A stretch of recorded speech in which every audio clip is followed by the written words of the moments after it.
Good morning and welcome to how to read a resume and not be fooled by sales resumes, um, and to get more surgical and asking the right questions and understanding that a resume is nothing but a marketing brochure, and you need to be able to ask the proper questions and verify the numbers that a salesperson puts on their resume to weed out the imposters. So let's get started. I see some people joining in now.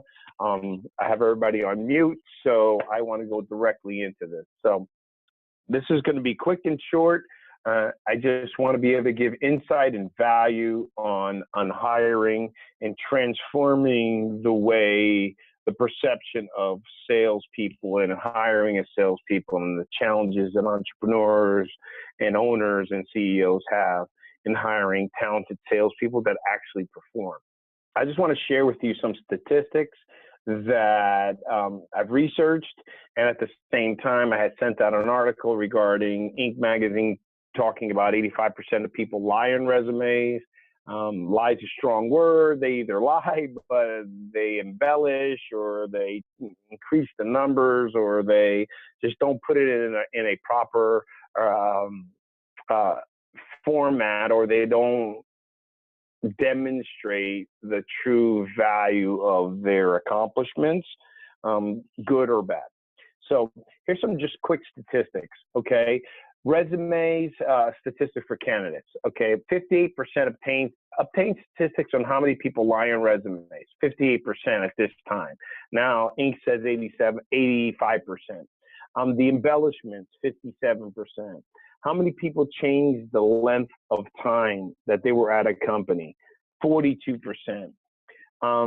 Statistics on company people. How many people leave companies? Leave the companies that they were working with off. Well, there's no actual numbers available to Google, but we know that that is taking place. There's a couple career sources. This is being recorded, so you'll be able to watch this again. And here's some links to be able to validate some of these areas and some of these statistics. Career Builder statistics, all right? Embellished skill set, 57%. Embellished responsibilities, 55%. Dates of employment, 42%. So academic degree, when was the last time you actually hired somebody and you verified that they graduated their college or their GPA? I don't know many companies that have done that or do that, which is pretty interesting. Accolades, awards, more statistics, okay, percentage of job applicants that contain falsifications. So again, I just wanted to show you that there is an issue if you only hire off of resumes, because it's a problem, and it's a bigger challenge. And with all due respect to HR people, because you're looking at these things and you're trying to weed them out. And then your process, most companies' traditional processes, they advertise, they collect X amount of resumes, let's say 100.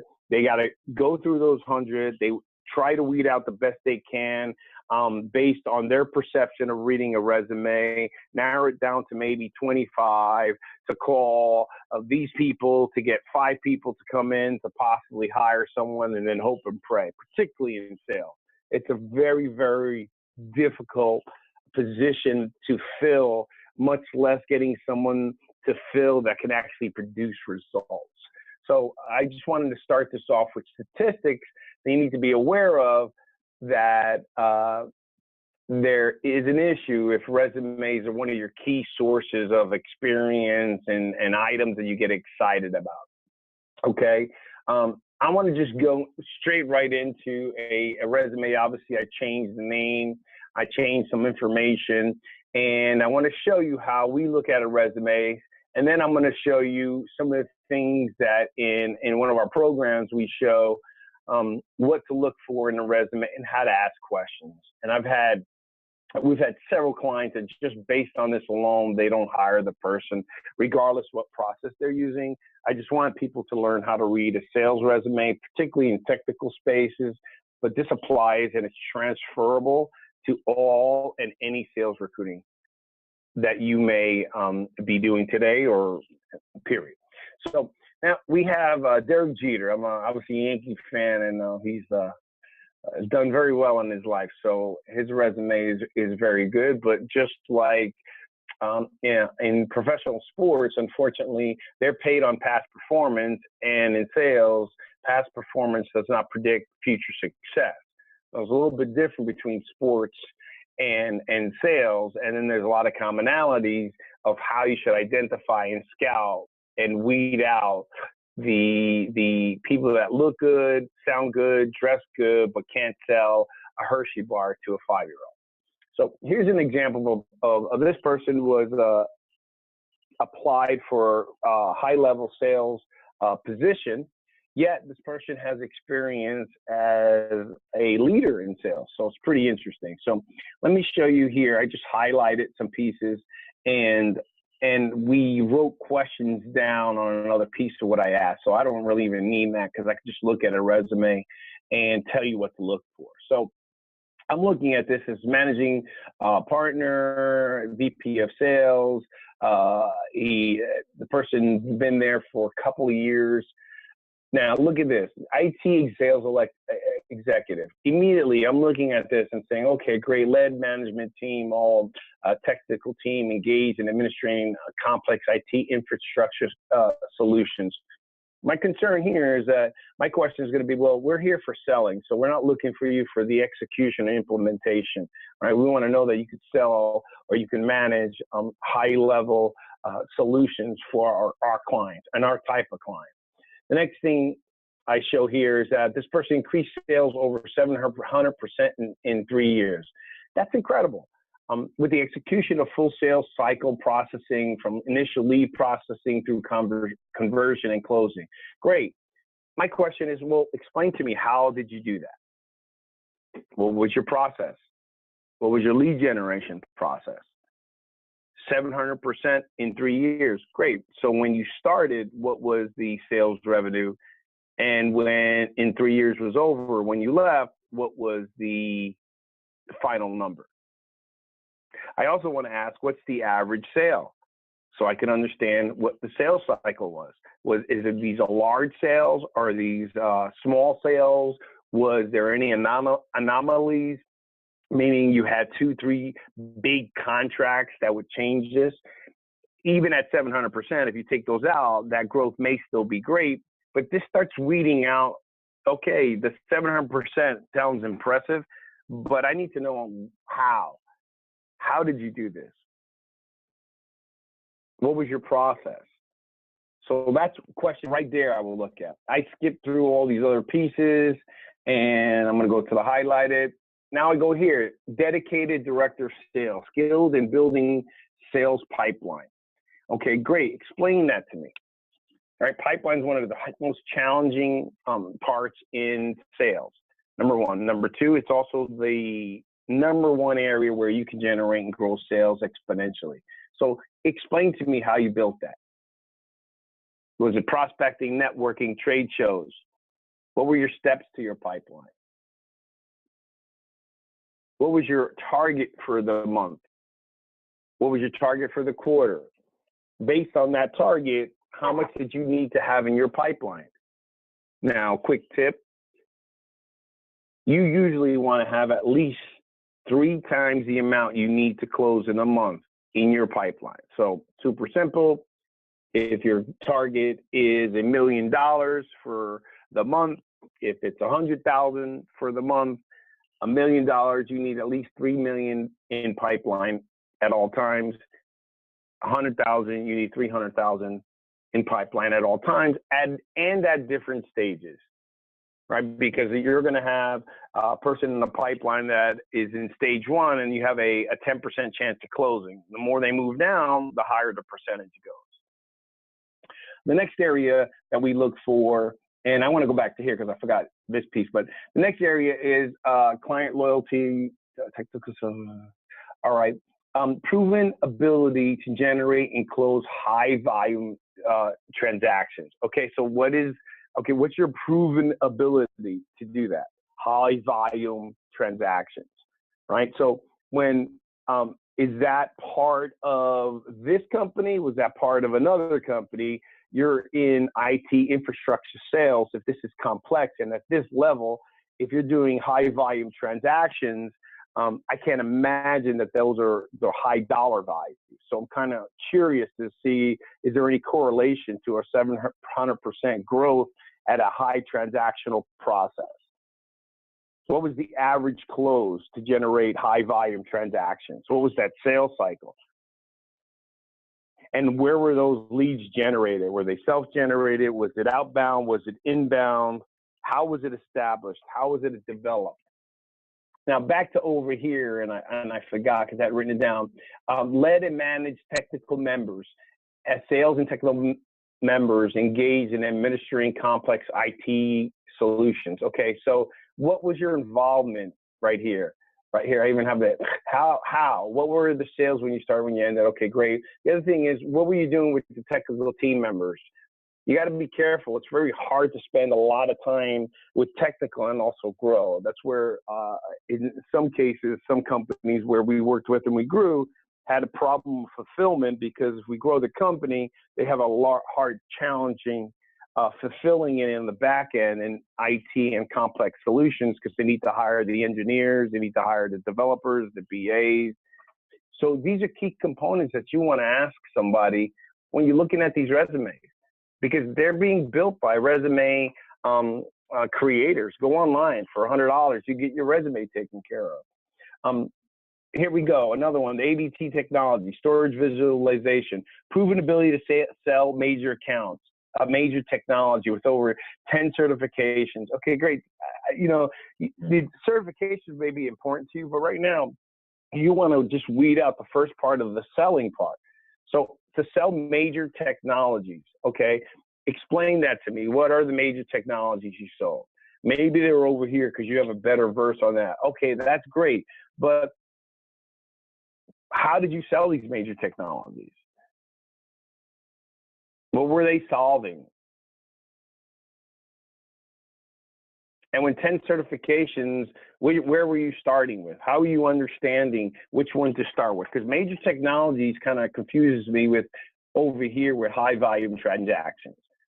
Okay, ability to prospect through a complex sales cycle by utilizing consultative selling skills.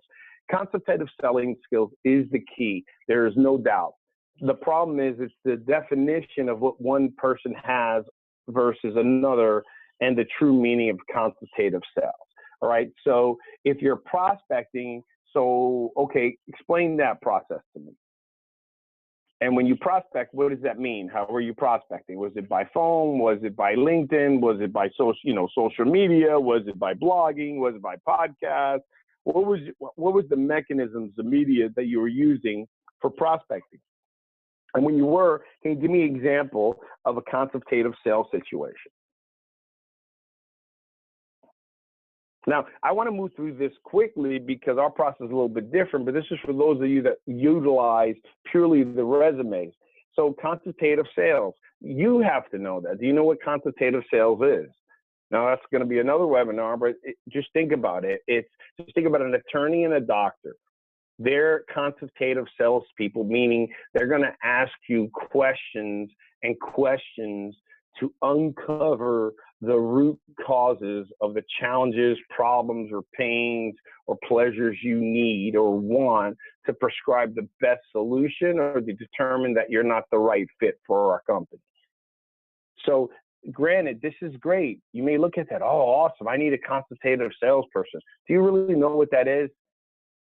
And it's okay if you don't. One, you should learn it. Two, you need to have them explain what this means, right? You got to be careful in high-level technology sales only because they are very smart, and a lot of times they want to be the smartest person in the room. And you do not want to be the smartest person in the room when you're the person selling, or you don't want to try to be the smartest person in the room when you're selling. You want to be the smartest person in the room by asking smart, great questions. That will provide the the perception, the impression, and it will come across and it will demonstrate that you are very intelligent. But you want them to ask you these questions. You want to see how intelligent questions they're asking you.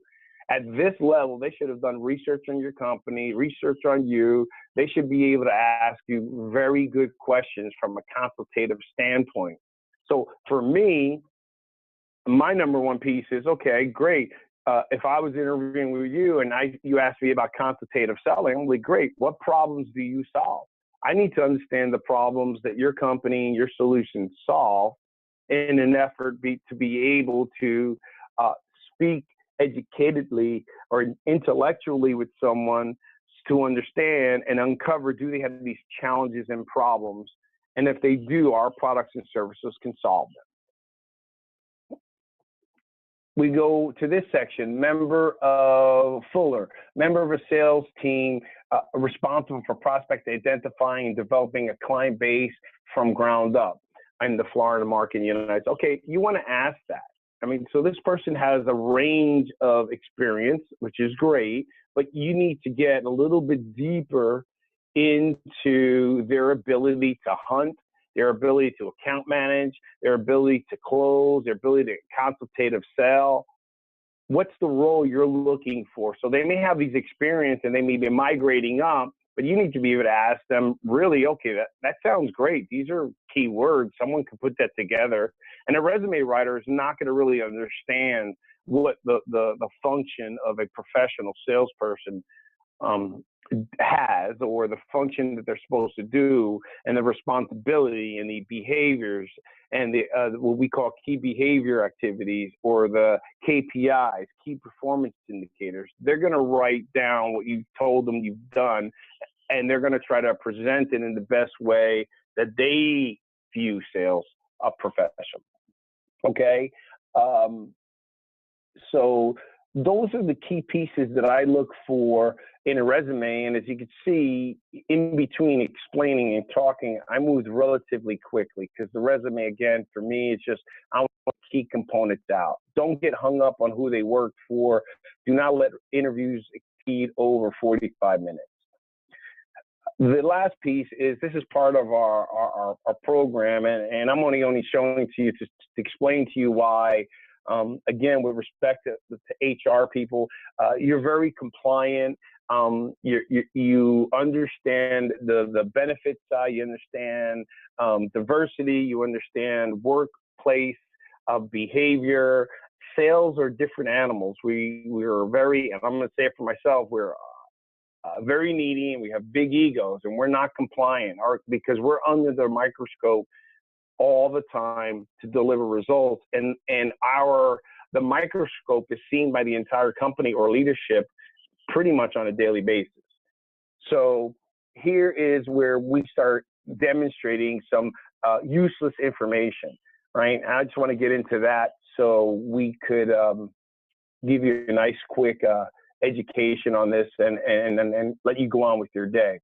Useless information: formatting, the look, accomplishments, descriptions, award, industry experience. Now, that's something you may want to debate. Write to me, send me comments, ask me questions about it. I can tell you the pros, the cons about industry experience, and I can tell you that between all the clients that we've had, my company itself evaluated over 5,000 sales leaders and sales managers and assessed sales leaders, managers, salespeople. I'm a certified partner with Objective Management Group, so we've evaluated over 2 million sales leaders and sales managers and assessed them.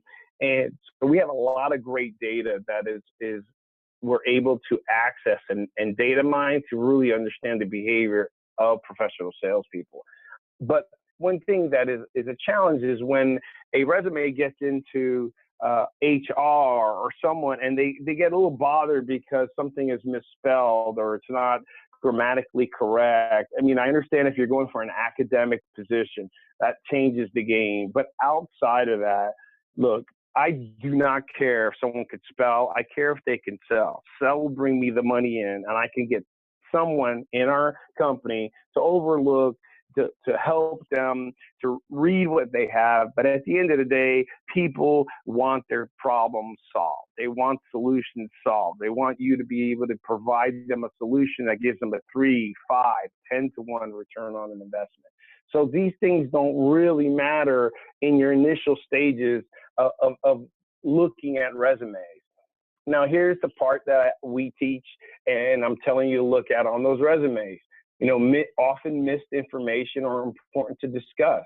How are they working? Where's their competition? Where's their compensation package? What was their end year W-2? How much of it was commission? How much of it was salary? That'll determine whether that person's going to fit your role, because if you have more incentive for them to grow and make very good money on a commission basis, you're going to want to weed that out.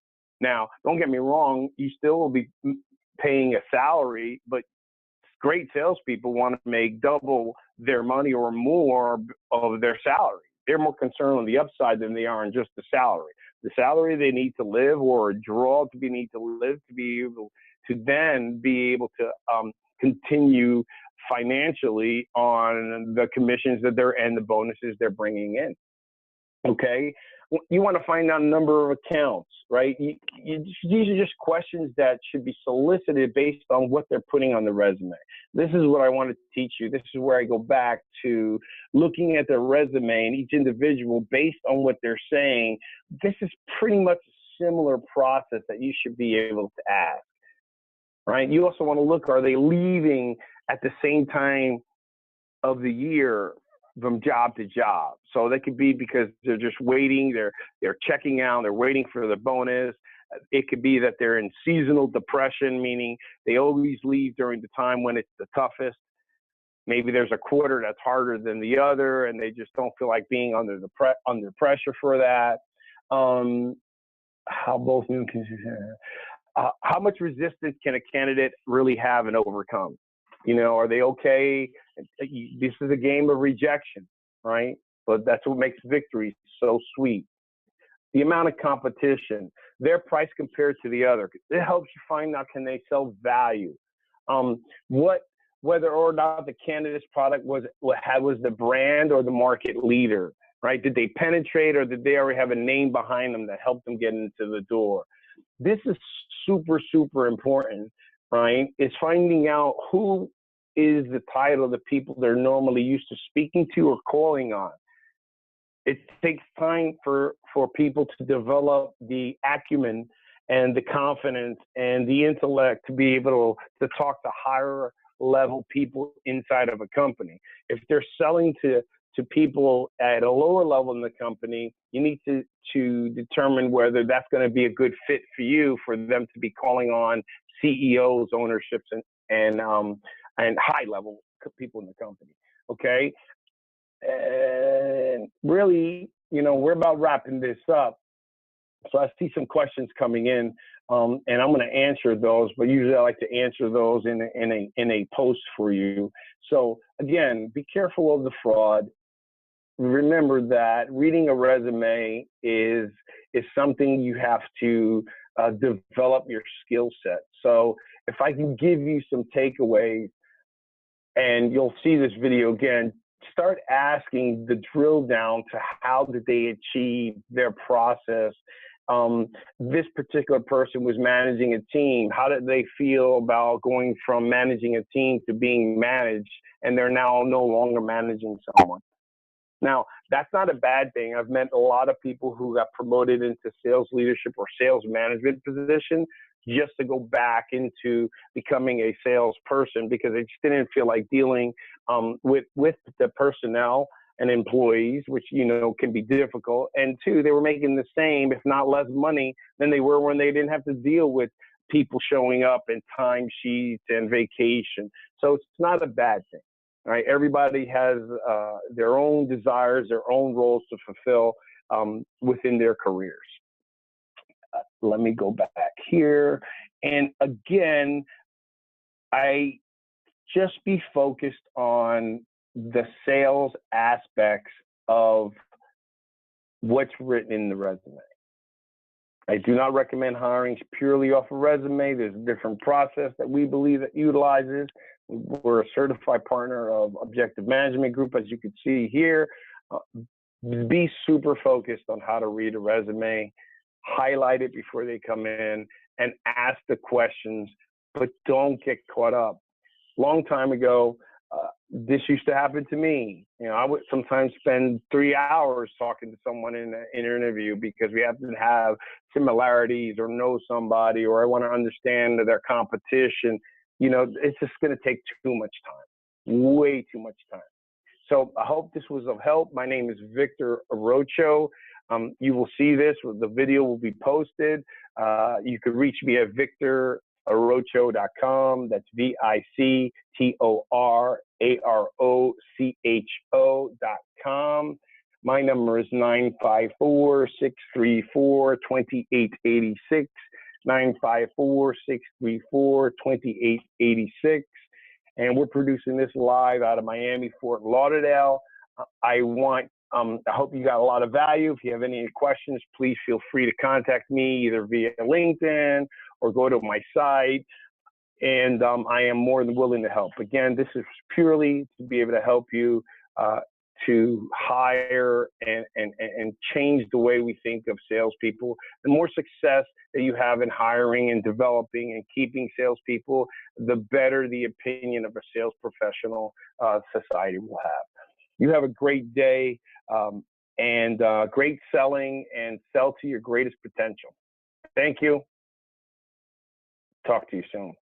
Next seminar will be coming up on another section on hiring sales superstars and weeding out what we call imposters and ghosts. Thank you.